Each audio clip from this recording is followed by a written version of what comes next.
Hello and welcome to your channel as they like it. आज जो topic हम देखने वाले हैं वो इतना इम्पॉर्टेंट है कि आपके नेक्स्ट एग्ज़ाम में इससे क्वेश्चन 101% आएगा। और वो टॉपिक है क्या है रिप्लेसमेंट लेवल फर्टिलिटी। आइए पहले जानते हैं कि ये टॉपिक न्यूज़ में क्यों आया है। Union minister of state for health and family welfare ने पार्लियामेंट को इन्फॉर्म किया है कि इंडिया ने अचीव कर लिया है रिप्लेसमेंट लेवल फर्टिलिटी। 31 स्टेट्स और यूनियन टेरिटरीज पहुंच गई हैं टोटल फर्टिलिटी रेट ऑफ 2.1 और लेस। आइए इस अचीवमेंट को जानने से पहले ये समझते हैं रिप्लेसमेंट लेवल फर्टिलिटी क्या होती है। रिप्लेसमेंट लेवल फर्टिलिटी उस फर्टिलिटी लेवल को बोलते हैं जब पॉपुलेशन एग्जैक्टली रिप्लेस कर सकती है अपने आप को from one generation to the next generation. इसको ऐसे भी समझा जा सकता है कि अगर कोई कंट्री सेम पॉपुलेशन को ही मेंटेन करना चाहती है over a period of time तो उसको ये फर्टिलिटी नंबर को मेंटेन करना होता है। डेवलप्ड कंट्रीज़ के केस में रिप्लेसमेंट लेवल फर्टिलिटी 2.1 चिल्ड्रन पर वुमेन लिया जाता है। हालांकि इस बात को ध्यान रखें कि रिप्लेसमेंट लेवल फर्टिलिटी एक थ्योरेटिकल कंसेप्ट है और ये ज़ीरो पॉपुलेशन ग्रोथ को तभी मेंटेन कर सकता है अगर मॉर्टेलिटी रेट कांस्टेंट रहे और माइग्रेशन का कोई इम्पैक्ट ना हो। कहने का मतलब ये है कि रिप्लेसमेंट लेवल फर्टिलिटी वो फर्टिलिटी लेवल होता है जब पॉपुलेशन ग्रोथ ज़ीरो हो जाता है, यानी कि एक कांस्टेंट पॉपुलेशन ही मेंटेन होती है। और इस कंसेप्ट को बनाते समय दो वैल्यूज़ को कांस्टेंट रखा गया था, मॉर्टेलिटी रेट को कांस्टेंट माना गया और माइग्रेशन का इम्पैक्ट ज़ीरो कर दिया गया।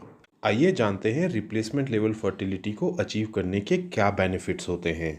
सबसे पहला बेनिफिट ये है कि ये इंश्योर करता है greater food security. Second benefit है economic benefits through demographic dividend. और थर्ड बेनिफिट होता है social benefits specially for the women's.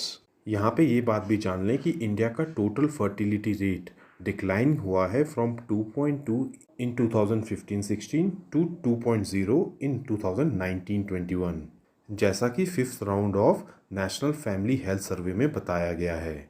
और इससे पता चलता है कि एक सिग्निफिकेंट प्रोग्रेस हुई है इन पॉपुलेशन कंट्रोल मेजर्स। आइए अब समझते हैं टोटल फर्टिलिटी रेट का क्या मीनिंग होता है।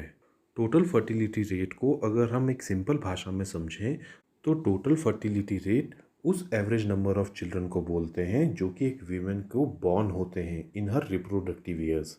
और रिप्रोडक्टिव ईयर्स को माना जाता है 15 साल से लेकर 49 ईयर्स की एज के बीच में।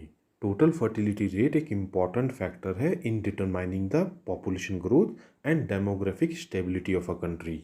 आइए ब्रीफ में जान लेते हैं कि टोटल फर्टिलिटी रेट क्या इंडिकेट करता है।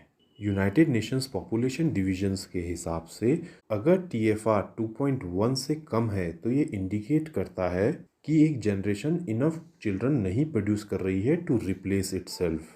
और इस केस में अल्टीमेटली एक रिडक्शन इन पॉपुलेशन होता है। अब कुछ लोगों के दिमाग में ये क्वेश्चन भी आ सकता है कि भाई अगर रिप्लेस ही करना है तो वैल्यू 2 होनी चाहिए, दो लोगों को रिप्लेस कर देंगे। लेकिन फिर भी TFR को 2.1 क्यों लिया जाता है? तो इसमें 0.1 एक्स्ट्रा इसलिए लिया गया है क्योंकि चाइल्ड मोर्टेलिटी को भी फैक्टर इन किया जाता है। तो दोस्तों ये थी हमारी coverage regarding total fertility rate and the replacement level fertility. अगर आपको ये वीडियो पसंद आई हो तो हमारे चैनल को लाइक एंड सब्सक्राइब करें। Thank you.